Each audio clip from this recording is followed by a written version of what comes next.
செய்யப்பட்ட பீகாரை சேர்ந்த குடும்பத்தில் மூன்றாவது நபரின் உடல் கண்டெடுக்கப்பட்டிருக்கிறது. கூடுதல் விவரங்களோடு இணைகிறார் நமது செய்தியாளர் வினோத். வினோத், இது குறித்த விவரங்களை பதிவு பண்ணலாம்.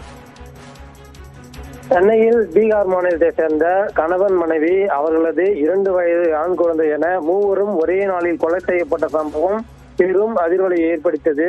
இந்த பீகார் மாநிலத்தை சேர்ந்த அவருடைய மனைவி மற்றும் குழந்தை ஆகிய மூவரும் கடந்த 24ஆம் தேதி சென்னைக்கு வந்துள்ளனர். ரயிலில் வந்த இவர்களை சத்யேந்திரன் என்பவர் ரயில் மூலம் போயிட்டு அவர்களை அழைத்து வந்து அவர்களிடம் வேலை வாங்கி தருவதாக கூறி சென்னைக்கு அழைத்து வந்துள்ளனர்.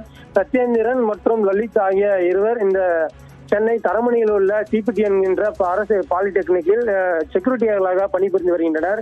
அவர்கள் பணிபுரிந்திருக்கக்கூடிய அந்த பகுதிக்கு அவர்களை அழைத்து வந்து அன்று இரவு அவர்கள் உணவு வாங்கி தருவதாக கூறிவிட்டு அவர்களை அங்கே தங்க வைத்து இந்த சத்யேந்திரன் என்பவர் வீட்டை விட்டு வெளியே சென்றுள்ளார். சிறிது நேரம் திரும்பி வந்த அவர் அங்க இருந்த அவர்களுடன் மது அருந்தியுள்ளனர்.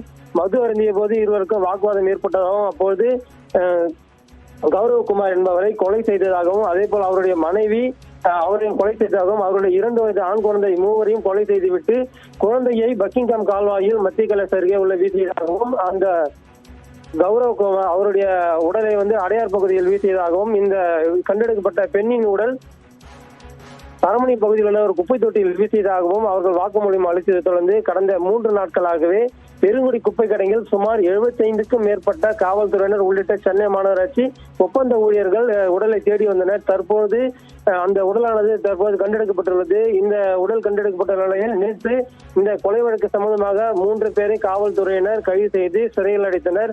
3வது நாட்களாக தேடி வந்த இந்த உடல் தற்போதுதான் கிடைக்கப்பட்டுள்ளது.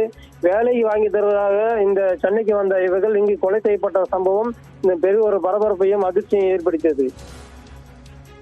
விவரங்களை பதிவு செய்தமைக்கு நன்றி வினோத்.